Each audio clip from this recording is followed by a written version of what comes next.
Rất vui được gặp lại các bạn trong video hôm nay. Các bạn thân mến, trong danh sách những tỷ phú đô la giàu nhất hành tinh năm 2022, Việt Nam có tới tận 7 người góp mặt. Trong đó có 3 người nằm trong top 1.000 tỷ phú giàu nhất. Thật là vinh dự tự hào đúng không nào? Đây là những tỷ phú được Forbes vinh danh khi sở hữu tài sản đạt hơn 1 tỷ đô, hơn 23.000 tỷ đồng đó các bạn. Và đúng với câu nói, thời thế tạo anh hùng, bất chấp dịch bệnh có ảnh hưởng như thế nào, các tỷ phú Việt Nam vẫn có cách ứng phó thích hợp và thu về khối tài sản khổng lồ. Hôm nay hãy cùng mình khám phá 7 tỷ phú giàu nhất Việt Nam năm 2022 được Forbes vinh danh, nắm giữ phần lớn tài sản người Việt Nam nhé. 7. Trần Bá Dương, 1,6 tỷ đô.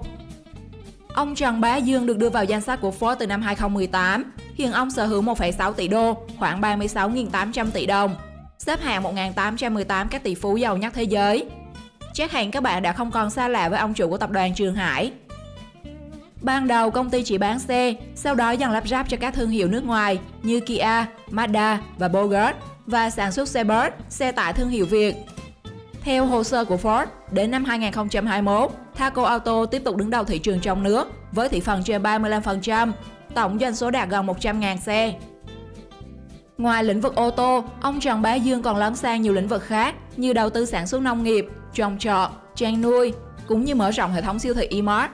Dù 2 năm nay, dịch Covid đã đánh bại không biết bao nhiêu công ty lớn nhỏ, nhưng với một người dày dạn kinh nghiệm thương trường như ông Trần Bá Dương, ông vẫn tiếp tục đưa tập đoàn của mình anh nên làm ra và vượt qua đại dịch một cách hoàn hảo đến đáng nể phục. 6. Nguyễn Đăng Quang, 1,9 tỷ đô. Với khối tài sản ghi nhận là 1,9 tỷ đô, tỷ phú Nguyễn Đăng Quang đứng thứ 1.579 thế giới theo Forbes. Đây cũng là năm thứ 2 ông Quang góp mặt trong danh sách này. Nhắc đến tỷ phú Nguyễn Đăng Quang, hẳn nhiều người sẽ cảm thấy tương đồng với Phạm Nhật Vượng, bởi cả hai vị doanh nhân đều chọn mì gói để khởi nghiệp. Dù vậy, sau này, hướng phát triển của cả hai lại khác nhau. Bằng việc tập trung vào mì và gia vị, Nguyễn Đăng Quang được mệnh danh là ông trùm mì gói. Các sản phẩm của Masan liên tục được thị trường đón nhận, nhất là trong thời gian dịch bệnh.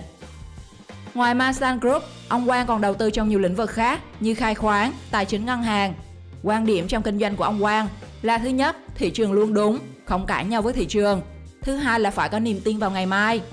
Ông luôn quan niệm chúng ta làm việc tốt không phải vì nó vĩ đại.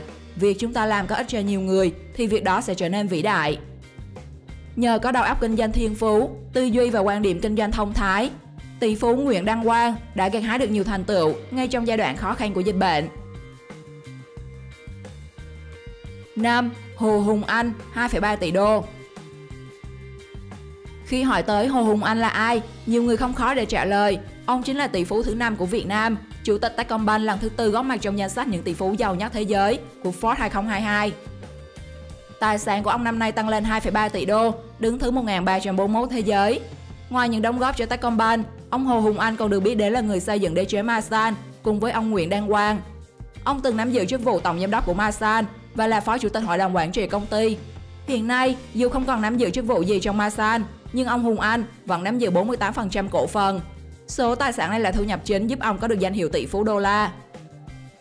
Ông Hồ Hùng Anh từng gây choáng khi tăng mức phí trả lương cho nhân viên của ngân hàng Techcombank lên đến 33 triệu đồng một tháng. Và đó là mức lương dành cho nhân viên ngân hàng cao nhất thị trường hiện nay. Với quan niệm Techcombank lựa chọn khách hàng không nhiều nhưng phải tốt. Có thể thấy với tư duy lãnh đạo có chủ kiến, ông đã đưa Techcombank phát triển thần tốc, ngay cả trong tình hình dịch bệnh, khiến công chúng dư luận ngưỡng mộ. 4. Bùi Thành Nhân, 2,9 tỷ đô. Đây là lần đầu tiên chủ tịch Nova Group Bùi Thành Nhân xuất hiện trong danh sách tỷ phú thế giới của Forbes với 2,9 tỷ đô, đứng thứ 1053 thế giới. Dù là lần đầu xuất hiện trong danh sách của Forbes, nhưng vị doanh nhân này đang được xếp hạng thứ 4 tại Việt Nam, vượt qua các ông chủ của Techcombank, Masan và Trường Hải. Tỷ phú Bùi Thành Nhân sinh năm 1958 tại xã Long Khánh A, huyện Hồng Ngự, tỉnh Đồng Tháp, trong một gia đình đông anh em. Ông thành lập công ty trách nhiệm hữu hạn Thành Nhân năm 1992, tiền thân của Nova Group ngày nay. Năm 2007, ông Nhân tái cấu trúc Nova Group thành 2 tổng công ty, gồm Anova, chuyên kinh doanh lĩnh vực thuốc thú y, sản phẩm nông nghiệp, thực phẩm, và Novaland, phụ trách mảng bất động sản. Tính đến ngày 7 tháng 4 2022, ông Bùi Thành Nhân sở hữu 257.150.364 cổ phiếu Novaland, tương đương 23.745 tỷ đồng, xếp thứ 7 trong danh sách người giàu trên sàn chứng khoán Việt.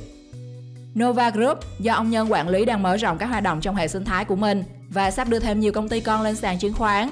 Giá trị vốn hóa của công ty mẹ là công ty cổ phần tập đoàn đầu tư địa ốc Nova cũng tăng mạnh trong thời gian gần đây và hiện đạt hơn 169.000 tỷ đồng. 3. Nguyễn Thị Phương Thảo, 3,1 tỷ đô. CEO Vietjet Air Nguyễn Thị Phương Thảo là cái tên không còn xa lạ gì với những ai thích kinh doanh và bà chính là thần tượng cũng như mục tiêu phấn đấu của những doanh nhân nữ trong cả nước. Bà Nguyễn Thị Phương Thảo là người đồng sáng lập tập đoàn Sovico, doanh nghiệp hoạt động đa ngành từ bất động sản đến hàng không, dầu khí. Tại Vietjet Air, bà Thảo hiện đang sở hữu trực tiếp 47,47 triệu cổ phiếu VJC và sở hữu gián tiếp 193,43 triệu cổ phiếu này thông qua công ty trách nhiệm hữu hạn đầu tư Hướng Dương Sunny. Theo số liệu từ Forbes, tài sản của bà Thảo hiện đạt 3,1 tỷ đô. Dù ngành hàng không năm ngoái tiếp tục chịu ảnh hưởng của đại dịch, nhưng tài sản của bà Thảo vẫn tăng 300 triệu đô so với năm 2021 và trở thành người giàu thứ 948 hành tinh. Bà Thảo hiện là người giàu thứ 3 Việt Nam và là nữ tỷ phú duy nhất của Việt Nam trong danh sách này. Tỷ phú Nguyễn Thị Phương Thảo tâm niệm rằng tiền nhiều để thực hiện hóa giấc mơ cao đẹp. Chính vì thế mà bà luôn có các hoạt động hỗ trợ lĩnh vực giáo dục cả trong và ngoài nước. Bà Thảo từng tài trợ 155 triệu bảng Anh, hơn 4.800 tỷ đồng cho một trường đại học ở Anh. Và trường này đã có thông báo chính thức trên website khẳng định sẽ đổi tên thành Thảo College, theo tên của CEO Vietjet Air Nguyễn Thị Phương Thảo. 2. Trần Đình Long, 3,4 tỷ đô.